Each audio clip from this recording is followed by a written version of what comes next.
오늘 아침 저희에게 주시는 은혜의 말씀은 빌립보서 4장 10절부터 13절까지의 말씀입니다. 빌립보서 4장 10절부터 13절까지의 말씀입니다. 기록된 하나님의 말씀을 봉독해 드립니다. 하나님의 말씀입니다. 내가 주 안에서 크게 기뻐함은 너희가 나를 생각하던 것이 이제 다시 싹이 나미니 너희가 또한 이를 위하여 생각은 하였으나 기회가 없었느니라. 내가 궁핍함으로 말하는 것이 아니라 어떠한 형편이든지 내가 자족하기를 배웠노니 내가 비천에 처할 줄도 알고 풍부에 처할 줄도 알아. 모든 일에 배부르며 배고픔과 풍부와 궁핍에도 일체의 비결을 배웠노라. 내게 능력 주시는 자 안에서 내가 모든 것을 할 수 있느니라. 아멘. Good morning. 좋은 아침입니다. 날씨가 많이 좀 쌀쌀해졌죠. 자, 우리 다시 한번 해보겠습니다. 양손을 좀 가슴에 얹고 우리가 어떤 사람인지 두 번 고백합니다. 나는 하나님의 특별한 사랑을 받은 사람이다. 두 번 합니다. 나는 하나님의 특별한 사랑을 받은 사람이다. 나는 하나님의 특별한 사랑을 받은 사람이다. 아멘입니까, 여러분? 또 우리 한번 같이 외쳐볼까요? 하나님을 기쁘시게, 사람을 행복하게. 그렇습니다. 오늘은 빌립보서의 거의 이제 마지막 부분이 와 있습니다. 오늘 이제 자족의 비결, 만족하며 살아갈 수 있는 비결은 무엇일까라고 하는 것을 말씀을 통해서 보려고 합니다. 여러분, 우리가 잘 아는 대로 사도 바울은 빌립보서를 로마 감옥에서 쓰고 있습니다. 더군다나 사형을 당할지도 모르는 그런 정말 불확실한 상황과 침침하고 음산한 감옥 속에 있습니다. 요즘같이 감옥이 시설이 좋고 공기가 잘 통하고 그런 것이 아니에요. 땅을 파거나 어떤 때는 아주 깊은 굴 같은 걸 만들어놔서 벌레도 많고 지네도 많고 균도 많습니다. 그래서 거기 있으면 전염병으로 죽는 일도 굉장히 많이 있습니다. 아무래도 좀 나은 곳에 아무래도 이제 로마인들을 이제 정치범들을 수용한 감옥이었기 때문에 조금 나을 수는 있습니다만은 감옥이라야 좋을 게 뭐가 있겠습니까? 근데 이런 감옥 속에서 편지를 쓰고 있습니다. 비록 경제적으로 어렵긴 하지만 그래도 자유롭게 옮겨 다닐 수 있는, 자유롭게 생활하고 자유롭게 대화하고 자유롭게 다닐 수 있는, 비록 유대자들의 핍박도 받고 경제적인 어려움을 겪지만 자유롭게 살 수 있는 빌립보 교인들에게 편지를 쓰고 있습니다. 그러면서 편지에서 계속 그러죠. 주 안에서 기뻐하라. 나는 정말 크게 기뻐하고 있다. 그리고 비록 이 감옥에서 나는 정말 만족하게 살아가고 있다. 이 만족을 너희들도 맛보기를 바란다라고 하는 그걸 이야기하고 있습니다. 아마 세상 사람이 들으면 이게 감옥에 오래 있다 보니까 정신이 좀 이상해졌나 보다라고 할 것이에요. 어떻게 감옥에 있는 사람이 만족할 수 있겠습니까? 내일 죽을지도 모르는 사람이 어떻게 만족하며 삶을 살 수 있겠어요? 아마 정신줄을 놓은 사람이나 아마 이제 모든 걸 다 자포자기 하고 내가 이런다고 해서 변하겠나? 그냥 그냥 극단적인 것을 그냥 긍정적으로 생각해서 바꾸자, 이런 자세가 아닙니다. 적극적으로 이 상황 속에서 나는 주의 뜻을 이루려고 하는 그런 자세가 되어 있다라고 하는 마음으로 이 편지를 쓰고 있어요.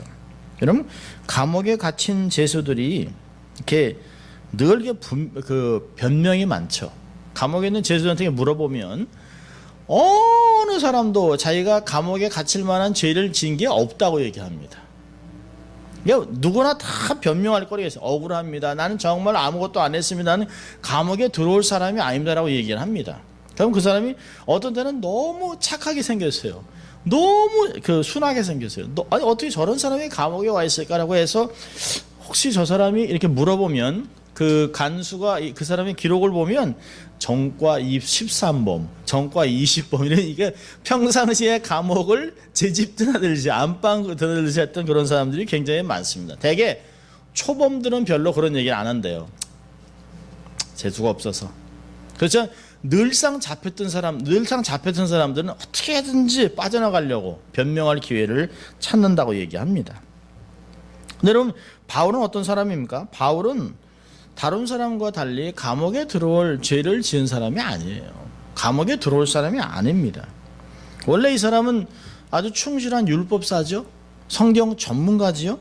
배경으로 볼 땐 다른 사람이 존경을 원하는 배경을 갖고 있습니다. 베냐민 지파죠.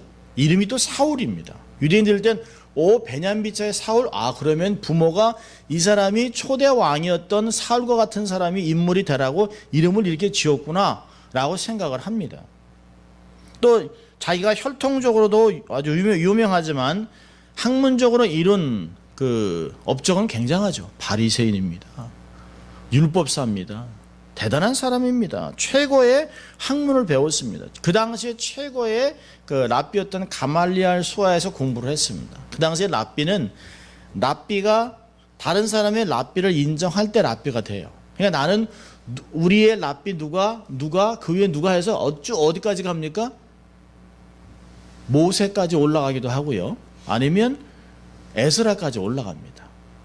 그래서 결국은 그 다음 때 몇 대까지를 계속 외우고 있어요. 충분히 나의 모든 것을 숙지하고 내가 생각하는 모든 생각을 동일하게 생각하고 성경을 달달달달 외운 사람에 한해서만 바리새인이라고 하는 랍비라고 하는 칭호를 주는 것입니다. 그건 대단한 사람이죠.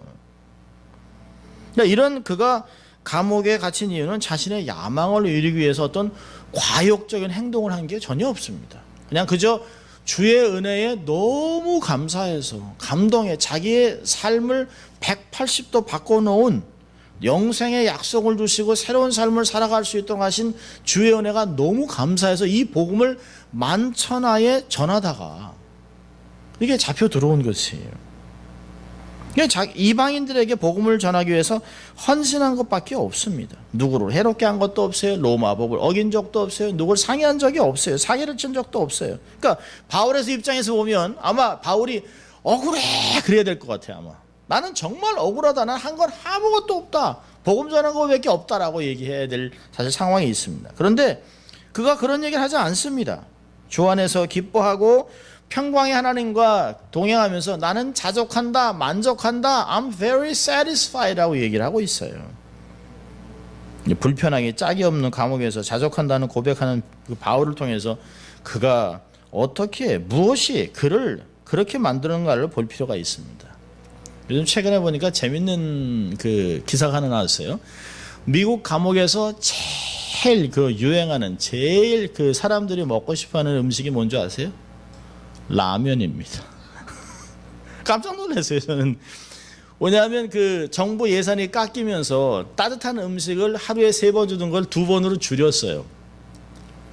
그리고 나니까 평상시에 이렇게 거저 들어오던 라면들이 그걸 자기네들이 어떻게 끓여 먹는 방법을 통해서 이렇게 막 합파서 끓여 먹고 하느라고 라면 하나가 밖에서 담배 5갑하고 가격이 거의 맞먹는답니다. 그러다가 어떻게 계란을 살짝 들어오면 그 라면에다 계란까지 넣어서 그렇게 하면 감옥에서 가장 좋은 아주 만찬을 할 수 있다고 얘기합니다. 여러분 감옥에서 라면이 가장 맛있는 음식이라고 하는 걸 보면 감옥이 얼마나 상황이 처참한지 알 수 있죠. 최근 그 남미나 또 한국에서도 그렇죠. 감옥에서 더위를 견디다 못해서 열사병으로 죽는 게 있어요. 뭐 간수들이야 자기네들이 에어컨을 하겠지만 뭐 모든 그 감옥에 있는 죄수들한테 충분한 에어컨을 사용하지 못하니까 열사병으로 막 죽기도 합니다. 그런 거 보면 지금 이런데 인권을 따지는 지금들은 옛날에는 얼마나 기가 막혔겠습니까?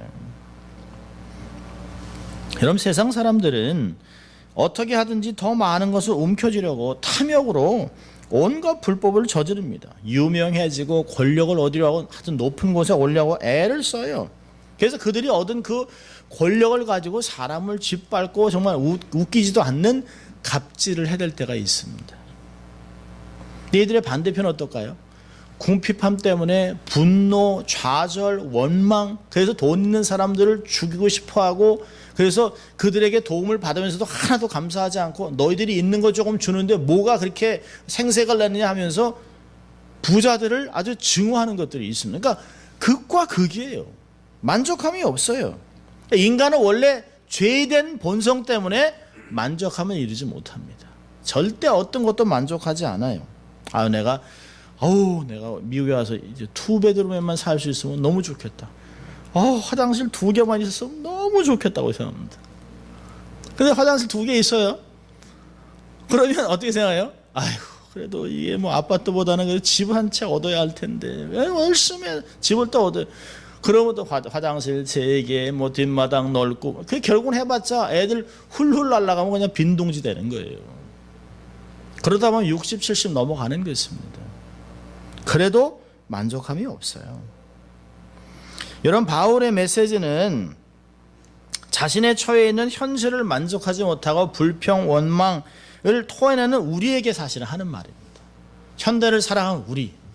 어느 날 여러분이 어느 한순간 나는 너무 만족해, 나는 너무 기뻐라고 한 것이 몇 번이나 있었습니까? 언제 그러셨어요? 더워서 죽겠어, 배불러도 죽겠어, 배고파 죽겠어, 매워 죽겠어. 맨날 죽는 소리, 맨날 죽는 소리. 걔도 손자가 그럼 할머니 일찍 죽어 그랬다는 맞는 거죠. 왜냐, 표현이 그래요. 표현이 모든 것이 그렇습니다. 재물이 많은 사람은 가진 재물을 감사하지 않고 조금만 더 벌려고 하고요. 가난한 사람은 삶을 저주하고 세상을 탓하고 살아가는 현실에 오늘 본문의 메시지는 아주 중요한 메시지입니다. 저에게도 여러분들에게도 아마 동일한 메시지가 될 것입니다. 자, 오늘 본문을 보세요. 10절을 보면 바울이 아주 크게 기뻐하고 있습니다. 빌립보 교회 성도들이 에바브로디도를 통해서 선물을 보냈습니다. 어떤 선물이라고 하는 내용은 있지 않지만 아마 우리가 추측하는 것은 선교비를 보냈을 것이에요. 이에 대해서 바울이 내가 주원에서 크게 기뻐한다. 왜냐하면 너희들이 보내준 것 때문에 재정적인 문제가 해결됐다, 이런 의도가 아닙니다. 내가 정말 돈이 없었는데 너희들이 보는 것 때문에 어떻게 이렇게 딱 맞게 돈을 보내줬니? 어떻게 이렇게 참 힘들 때 여러분이 보낸 선교비를 통해서 이렇게 했습니다. 그런 얘기를 하는 게 아니에요. 돈에 대한 이야기를 하는 것이 아닙니다. 사도 바울이 이 10절을 쓰기 위해서 굉장한 고민을 했던 것 같아요. 이 헬라 원문을 보면 마치 이걸 어떻게 얘기를 해야 이게 사람이 드러나지 않고 그들의 하는 행동이 아니라 하나님의 은혜가, 하나님의 영광이 드러날까, 이걸 고민하다가 이렇게 썼습니다. 이 얘기는 게 뭘까요? 당신들의 마음 안에 원래 나의 선교 사역에 동참하고 싶은 마음이 있었는데 somehow 한동안 이게 끊겼어요. 할 수 없었다는 것이에요. 그걸 정죄하는 것도 아니에요. 그럴 수 없었는데 하나님이 어떤 방법에 어떤 상황 속에서 여러분들 안에 주의 영광을 위해 복음 사역에 동참하기 위해서 그 마음을 다시 싹트게 한 것, 그것의 결과로 선교비를 보낸 것 때문에 내가 너무 감사하고 있다라고 얘기하는 것이에요. 하나님의 부르심, 하나님의 감동에 반응한 것에 대해서 너무 감사하다고 얘기해요. 여러분이 함께 나와 동참하고 있다는 것이에요. 네, 우리가 다음 주 보겠습니다만은 빌립보 교회가 결코 부유한 교회가 아닙니다. 가난해요. 정말 가난한 중에서도 그 재물을 보낸 것을 사도 바울은 뭐랍니까? 정말 이것은 하나님이 받으시면 기뻐 받으시면 향기로운 재물이라고 얘기를 합니다. 바울은 복음 사업에 동참하는 선한 마음을 주신 하나님, 그 하나님의 주신 감동에 적극적으로 반응하고 순종한 그 행위, 그것이 기쁘다는 것이에요. 여러분, 우리가 자녀를 키우다 보면 자녀들이 아빠는 오늘 저녁 내가 쏠게 그럽니다. 그럼 네가 뭐 돈이 있다고 네가 버는 게 뭐 그 얼마 된다고 벼룩에 간을 빼먹지야. 근데 사줘요. 별거 아니지만 그게 이게 보리도 맛있네. 이 타코 그게 아니잖아요. 언제 이렇게 요만하게 콜리던 놈 이게 막 기저귀 타고 다니는 녀석이 뭐 이렇게 커가지고 이게 뭐 아버지한테 엄마한테 이걸 타코를 사줄 수 있는 그런 마음들이 생겼다는 그 마음 자체가 너무나 감사한 거예요. 이게 뭐라 그러죠? 많이 컸네. 많이 컸어. 돈이 좋은 게 아니잖아요. 음식을 얻어먹는 게 좋은 게 아니라 그 마음을 갖고 철이 든 게 감사하는 거예요. 사도 바울도 마찬가지. 빌립보 교인들 안에 영적으로 철이 들고 성숙한 모습이 너무 감사하다는 것이에요. 그러면서요, 재물 때문에 감사하는 게 아니라는 걸 얘기합니다. 그래서 11절 12절에 사도 바울이 그 이야기를 합니다. 바울이 갖고 있는 정말 그 큰 기쁨은, 여기 큰 기쁨이라는 건 메가톤급 같은 큰 기쁨이에요. 말로 표현할 수 없는 엄청난 기쁨이 자기 삶에만 밀려 들어온다는 게 빌립보 교인들을 생각하면, 그들이 성숙한 것 때문에. 사도 바울이 얘기하죠. 그런 기쁨은 자신의 궁핍이 해결됐기 때문이 아니라고 얘기합니다. 자, 11절 12절 보면 우리 한번 같이 읽어볼까요? 11절 12절 시작. 내가 궁핍함으로 말하는 것이 아니라 어떠한 형편이든지 내가 제적하기를 배웠노니 내가 비천에 처할 줄도 알고 풍부에 처할 줄도 알아. 모든 일에 배부르며 배고픔과 풍부와 궁핍에도 일체 비결을 배웠노라. 예, 여러분 줄 좀 끊으세요. 자족하기를 배웠다. 12절에 비결을 배웠다. 그냥 이루어지는 것은 아니에요. 사도 바울은 어느 형편에 처하든지 자족하기를 배웠다라고 얘기합니다. 그렇기 때문에 궁핍이 전혀 문제가 안 된다는 것이에요.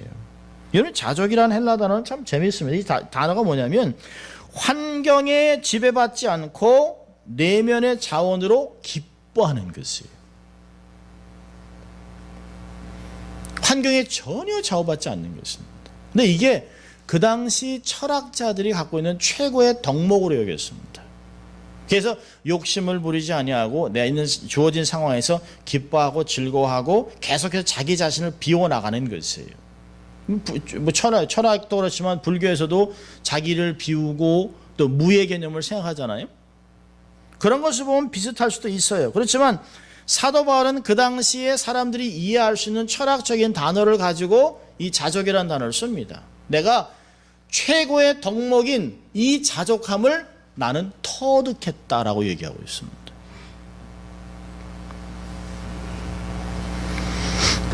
그 당시 철학자들은 모든 욕망과 감정을 끄는 인간의 의지로 이런 상태에 도달할 수 있다고 믿었습니다. 자, 그런데요, 이 자족이란 단어를 이룰 수 있는 방법은 세상과 사도 바울은 달라요. 사도 바울은 이 자족의 근거는 자기를 비운 데서 오는 것이 아니에요. 13절에 있어요. 내게 능력 주시는 자 때문에 내가 자족할 수 있다는 것이에요. 바울은 내 의지로 내 욕망을 다스리면서 내 힘으로 내 노력으로 어떤 것을 터득하는 것이 아니에요. 그리스도로부터 받은 예수 그리스도의 역사로 말미암아 가능하다는 것이에요. 그 모든 형편에 자족할 수 있는 능력은 예수 그리스도를 통해 주시는 것이. 그런 의미에서 자족이라고 하는 self-sufficient는 어떤 면에서는 God sufficient예요. 내가 스스로 이루는 것이 아닙니다. 내가 스스로 만족함을 만들어내는 것이 아니에요. 자족하겠다고 작정을 해서 자족하는 것이 아니에요. 내가 환경을 이기자 내가 이런 것을 다 극복할 수 있다, 내가 스스로 자기를 체면 거는 것이 아니에요. 환경은 나를 압박하고 환경은 나를 견딜 수가 없게 정말 좌절할 수밖에 없는 환경 속에 밀려 들어가지만, 그러나 내 삶에 평강을 주고 평강의 하나님이 내 마음을 다스리기 때문에 내 안에서 자족이 일어난다는 것이에요. 환경을 초월하는 영적인 능력이 내 삶을 사로잡았다라고 하는 게 사도 바울의 고백입니다. 바울은 이야기입니다. 비천에 처하는 방법도 알고 풍부에 처하는 방법도 안다는 것이에요. 비천에 처하도 너무나 비굴하거나 염려하거나 원망하거나 탓하거나 불평하거나 이러지 않는다는 것이, 물질적으로 풍부해도 교만하고 자만하고 사도 함부로 대하고 뭐든지 할 수 있다라고 그런 고백하는 것이 아니라는 것입니다. 우린 그렇잖아요. 우리는 없으면 괜히 이렇게 어깨가 축 처집니다. 주머니에 20불이라도 있으면 뭐 기분도 좀 좋고 그러다 이게 주머니에 돈이 없으면 그냥 괜히 우울해질 수 있습니다. 근데 이렇게 없다가 이게 돈이 많이 생기면, 이 돈이 막 벌기 시작하면 괜히 우쭐해집니다. 세상을 막 다 가진 것 같습니다. 모든 거 살 수 있는 것 같아요. 그런 거 보면 우리가 얼마나 세상의 환경에 의해서 이렇게 오르락내리락 하는지 몰라요. 우리 인생을 이렇게 한번 한 손으로 쫙 그려가면 여러분의 인생이 어떻게 될 것 같아요? 그냥 일직선으로 하나님 향해서 영광을 위해서 쫙 거질까요? 아니요. 오르락내리락 오르락내리락 할렐루야 아이고 주여, 할렐루야 아이고 주여. 이게 얼마나 많이 그럴지도 몰라요. 배고프면 배고프다, 배부르면 배부르다, 많으면 많다, 적으면 적다, 만족함이 없어요. 여러분, 사도 바울이 여기서 얘기하는 내가 정말 모든 비결을 배웠다, 12절에 얘기하잖아요. 11절에도 내가 자족하기를 배웠다, 12절에도 모든 일체, 부요함, 그다음 궁핍함, 풍부, 배부름, 배고픔, 이 모든 것에 자족의 비결을 배웠다라고 얘기합니다. 여기서 배웠다는 말이 뭘까요? 터득했다는 거예요. 경험했다는 거예요. 삶으로 내가 삶을 통해서 그것을 다 경험했다는 것이에요. 사실은 핍박적인 상황에서 자족하기가 매우 어려운 것을 간접적으로 표현하는 것이에요. 자기가 감옥에 있는데 뭐가 쉽겠어요? 쉽지 않죠. 그런데 그것을 삶을 통해서 다 터득했기 때문에 이 감옥 같은 건 아무것도 아니라는 것이에요. 환경은 아무것도 아니라는 것이에요. 가난한 상황에 처했을 때 긍정적으로 적극적인 마음과 자세를 유지하는 것을 알고요. 부유함이 있을 때도 부유하지 않도록, 사람이 교만하지 않도록 자기의 마음을 겸손하게 유지하는 법을 다 배웠다는 것이에요. 궁핍할 때는 어떻게 대하고 부유할 때는 어떻게 대하는 태도를 다 안다라고 하는 것입니다. 그건 빈말이 아닙니다. 사도 바울이 정말 삶에서 그런 경험을 통해서 습득됐어요. 예를 들면 사도행전 16장에 보면 바울과 실라가 빌립보에서 복음을 증거하다가 감옥에 잡혀갑니다. 감옥에 잡혀서 착고에 묶여 있어요. 깊은 감옥입니다. 앞이 안 보여요. 불이 없으면 아무것도 안, 그러니까 자정이 된지 몇 시인지 전혀 몰라요. 정말 억울하죠. 그런데 그때 바울과 실라가 깊은 감옥에서 찬송을 드립니다. 찬송을 드리는 건데 하나님의 은혜를 경험하게 됩니다. 그러니까 한밤중에 감사와 기도와 찬송을 했다는 것은 환경에 좌우되지 않는다는 것이에요. 사도 바울 자신은 어떨까요? 사역 속에서 그렇지만 고린도후서 12장을 보면 자기의 삶에 육신의 가시가 있다라고 합니다. 육신의 가시를 이제 신학자들은 두 가지 중에 하나라고 얘기해요. 하나는 안질로 얘기합니다. 갈라디아서 6장 보면 내가 큰 글씨로 너에게 인사를 쓴다 보면 평상시에 굉장히 잘 안 보였다는 것이에요. 그러나 안질 때문에 자기가 하나님 앞에 그렇게 정말 죽자사자고 기도했을까요? 저는 아니라고 생각합니다. 사도 바울의 실제적인 문제는 간질입니다. 간질. 막 말씀을 전하다가 갑자기 팍 쓰러져서 눈이 휙 돌아가고 거품 막 뭅니다. 그러면 아니 예를 들어서 제가 설교하다가 눈이 휙 돌아가고 막 거품 막 품고 막 이러면 여러분의 생각 어떻게 하세요? 하나님의 영광이 안 드러나죠. 아니 오늘 목사님 왜 저러지? 아니 또 쓰러지셨네.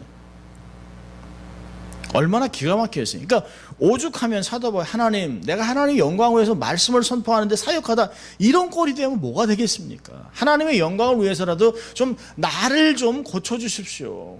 3번이나 간절히 기도했다는 거예요. 근데 예수님, 하나님 뭐라 합니까? 내 은혜가 내게 족하다. 그리고 누굴 붙여줘요? 누가를 붙여줍니다. 누가. 아마 바울은 그랬죠. 하나님 날 고쳐야지. 아니 의사 붙여주는 게 뭐가 이렇게 중요합니까? 내 몸을 고쳐주셔야지. 근데 그 후에 그걸 알고 더 이상 구하지 않습니다. 사본을 보면 많은 사람들이 그랬다는 거예요. 정말 저 사람 사도 맞아? 어떻게 사도가 예배 중에 저렇게 막 그냥 쓰러지고 거품 불고. 그때마다 누가가 바로 곁에 서서, 그러니까 어떤 때는 누가가 같이 서 있어, 같이 앉아 있다라고 해요. 넘어지면 봐봐주고 이렇게. 기가 막히잖아요, 사실은. 우리도 그렇지 않습니까? 저도 사도 바울의 심정을 이해를 합니다. 저도 머리에 2번 스트로크가 오면서 쓰러지고 오른쪽 몸이 마비가 와서 8개월 동안 아파하면서 하나님 저는 목회밖에 안 했습니다. 전 주를 위해 선교사로 살았고 또 사람들을 가르치고 말씀을 나누고 선교사들 일을 내일같이 섬기면서 최선을 다했습니다. 내 몸이 깨지도록 주를 위해 섬겼습니다. 그런데 하나님 내가 이 상태에서 내가 이렇게 죽으면 어떻게 합니까? 하나님 이러면 안 되지 않습니까? 어떤 때만 원망이 막 나왔어요. 하나님 제가 무슨 잘못을 했길래, 제가 하나님의 마음을 얼마나 아프게 했길래, 제가 도대체 어떤 사람이길래, 하나님 어떤 때는 하나님 좀 바꿔놓고 생각을 해보자. 얼마나 답답해요. 사역 다 내려놓고 집에서 4년 동안 한 푼도 도움도 못 받고 살아가면서 찾아가는 거죠. 어디 가면 우유 준다더라, 어디 가면 빵 준다더라, 어디 가면 이제 신발 얻을 수 있다, 이런 걸 다 찾아놓고 다니는 거예요. 어떤 때는 사람 만날까봐 사람 만나는 것도 힘들어하고.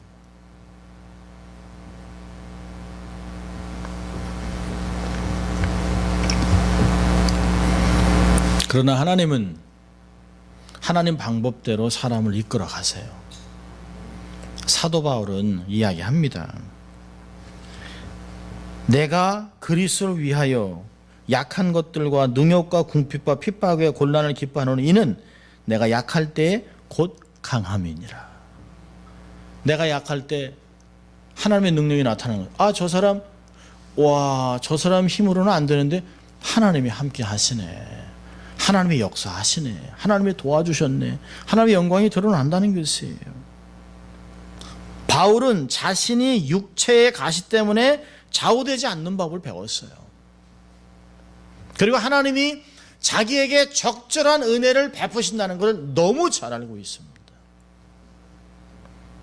육체의 가시가 있음에도 불구하고 그는 자족했습니다. 그래서 바울이 디모데에게 목회 서신을 쓰면서 디모데전서 6장 6절에 이렇게 합니다. 자족하는 마음이 있으면 경건은 큰 이익이 된다. 그럼 이 편지를 쓸 때 바울은 이미 노인입니다. 노인이면서 젊은 디모데, 젊은 목회자에게 편지를 쓰면서 얘기하는 게 뭡니까? 내가 가장 먼저 배워야 될 것은 상황이나 형편에 좌우되지 않는 것이다. 자족하는 경건을 갖는 것이 목회에 자신을 위해서도 중요한 것을 가르칩니다.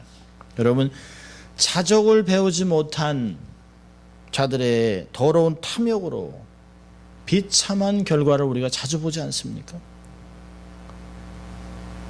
교회를 사유화하고 교인들의 피가 묻은 헌금을 횡령하고 교회를 세습하고 정말 세상에서도 하지 않는 부끄러운 일들을 교회에서 봅니다. 나의 구원에 감사하고 나의 십자가 부르심을 타인과 비교하지 말고 감사해야 되지 않습니까? 만족해야 되지 않습니까? 왜 타인하고 비교합니까? 왜 남의 것을 탐내야 합니까? 왜 나는 남의 그것을 소유하려고 합니까? 왜 나는 교회에서 주인 노릇을 해야 하는가? 왜 기득권 때문에 더러운 싸움을 계속하고 있는가? 나는 왜 교회에서 가장 중심에 서 있어야만 되는가? 나는 왜 계속해서 인정만 받아야 하는가? 왜? 를 질문해야 합니다. 교회는 세상의 연장선이 아니에요. 교회는 세상 속에 있는 하나님의 나라입니다. 그게 다른 것이에요. 여러분, 한국 영사관이 여기 있잖아요. 한국 영사관저도 있습니다. 한국 영사관저는 한국입니다. 미국 아니는 한국이에요. 미국 경찰이 들어가면 전쟁입니다. 우리의 교회, 우리의 몸은 이 세상에 있는 하나님의 관저예요. 하나님의 역사, 하나님 나라의 관저들이에요. 그러면 하나님 나라 같이 살아야 되잖아요. 하나님 나라의 뜻대로 살아야 되잖아요. 만족하고 살아가야 되잖아요.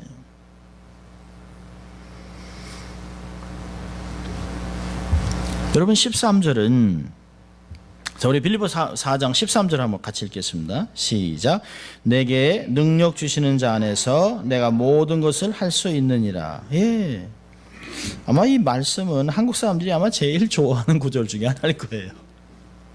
어떤 사람들이 크게 써서 뭐 집에도 붙여놓고 가게에도 붙여놓고 뭐 이렇게 막 계속 외우기도 하고 하면 된다.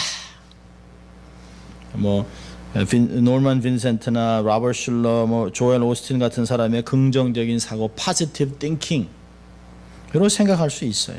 그래서 스스로에게 막 자기를 막 얘기하고 사업상도 몇 번 외우기도 하고 자신감을 불어주기 위해서 막 아침에 일어나서 거울을 보고 You can do it, I can do it, 할 수 있다, 그래 하자, 하자, 화이팅, 뭐 이러고 자기 체면을 거는 그런 말씀이 아니에요. 오늘 본문은. 성경은 그 속해 있는 그 문단, 또 이 성경 구절 안에서 찾아야 합니다.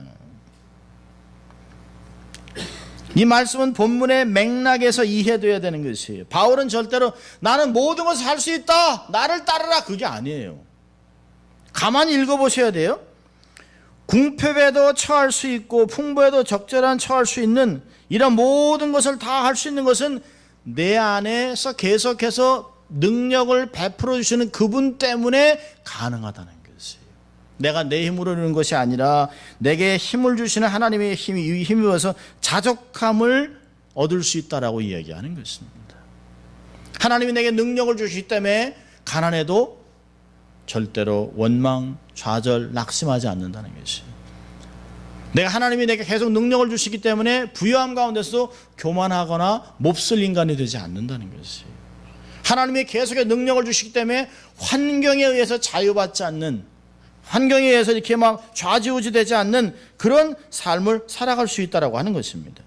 내게 능력 주시는 자가 누굽니까? 내게 능력 주시는 자가. 자, 여러분 디모데전서 1장을 보세요. 디모데전서 1장을 보면 똑같은 단어가 써 있습니다. 디모데전서 1장 12절.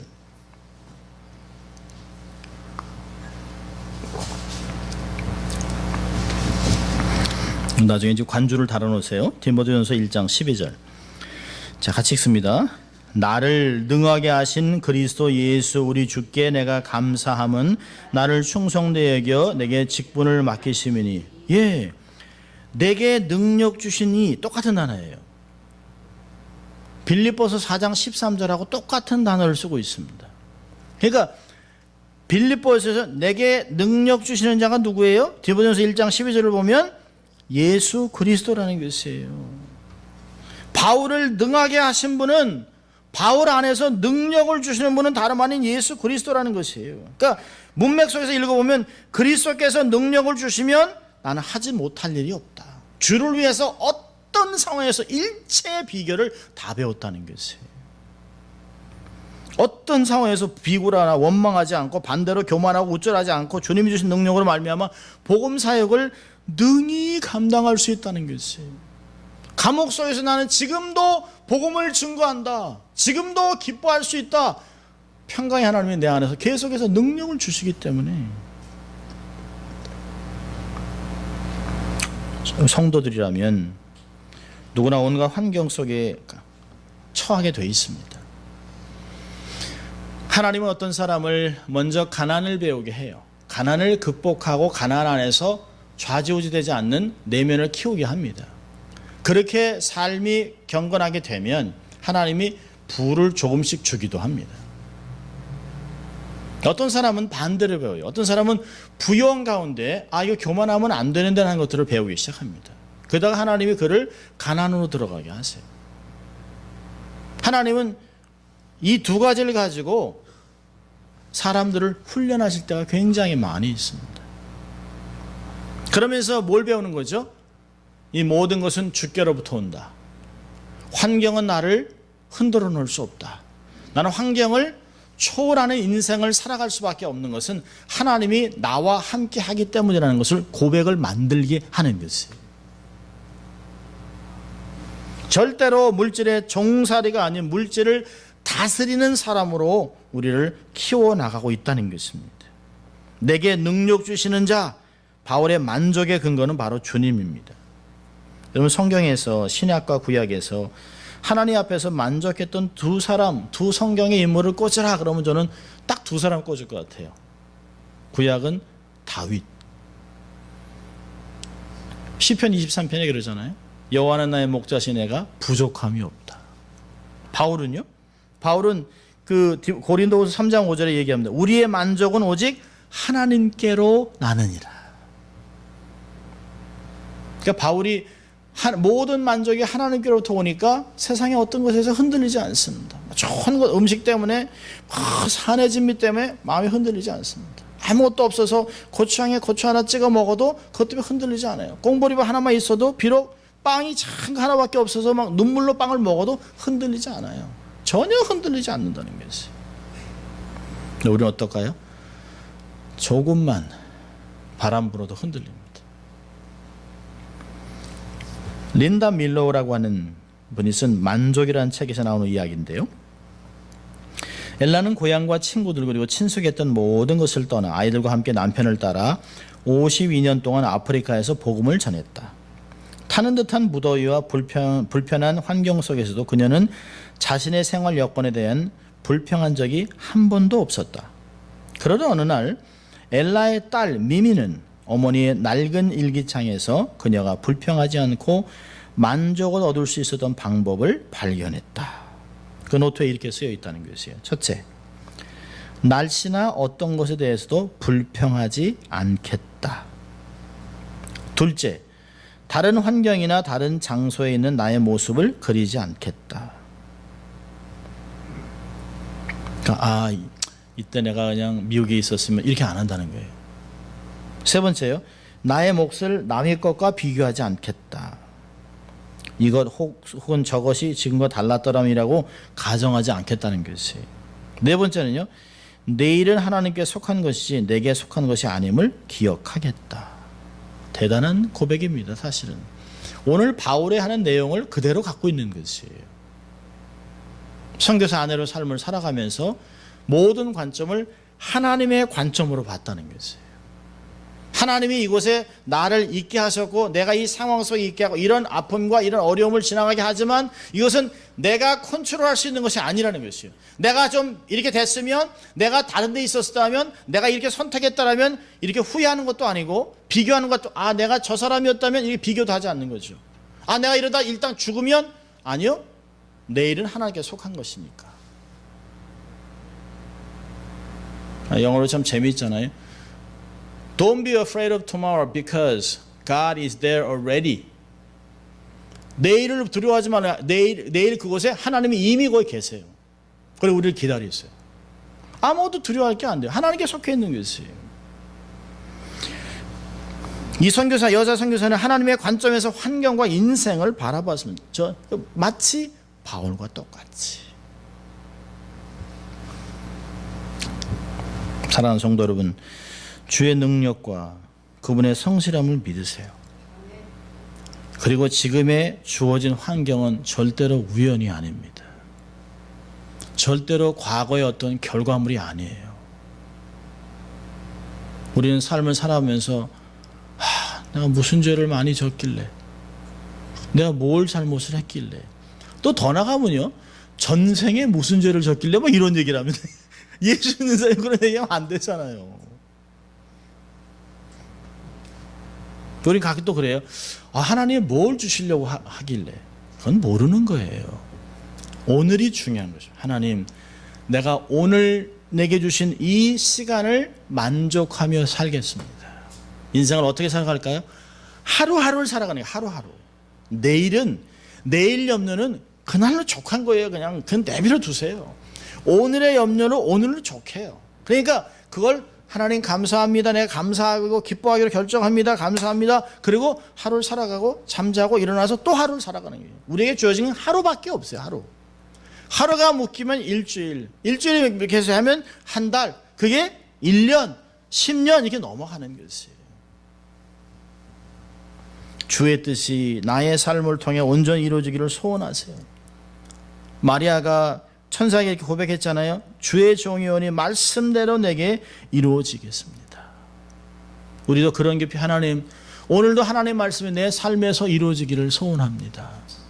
그리고 잊지 말아야 되는 거죠. 주님, 오늘도 내 힘으로 살지 않고 하나님의 능력으로 살 수 있도록 나를 도와주세요. 그게 중요한 것입니다. 내 힘으로는 못 살아요. 하나님, 난 감정이 너무 하루에도 복받쳐요. 막 화가 나요. 막 그냥 다 뒤집어 엎고 싶어요. 다 버리고 싶어요. 그냥 훌쩍 벗어버리고 싶어요. 이런 게 생기지만 하나님, 내 힘으로 살지 않고 하나님의 능력으로 잘 살 수 있도록, 현실에서 주만 바라보고 살 수 있도록, 감당할 수 있도록 힘을 주세요. 이 사도 바울이 그 얘기하는 거예요. 내게 지속적으로 능력을 주시는 분이 있기 때문에 나는 모든 일을 할 수 있다는 것이에요. 한 주간을 살아가면서 매 순간마다 하나님, 내가 믿습니다. 하나님, 내게 힘을 주세요. 그리고 하나님과 동행할게요. 그리고 오늘도 하나님의 관점으로 매사를 보겠습니다. 나는 지금 이해 못하지만, 해석할 수 없지만 하나님은 다 아시죠. 맡기고 살아가는 것입니다. 누가 할까요? 하나님이 하세요. 하나님이 우리의 삶에서 우리를 통해서 하나님이 하나님 방식대로 역사하십니다. 그러한 역사를 삶으로 증거하는 여러분 될 수 있길 주의 이름으로 축원합니다. 기도하겠습니다. 하나님 아버지 감사합니다. 오늘도 말씀을 통하여 매 순간마다 어떤 상황 속에서도 자족하는 삶을 살아갈 수 있도록 우리를 권면하신 주님 감사합니다. 우리의 느낌으로 어떤 환경 때문에 우리가 자족하는 것이 아니라 어떤 상황에서 일체의 비결을 배워서 주님이 주시는 능력으로 하루하루를 살아가는 저희들 될 수 있도록 주님 축복하여 주시옵소서. 감사하고 예수님 이름으로 기도합니다. 아멘.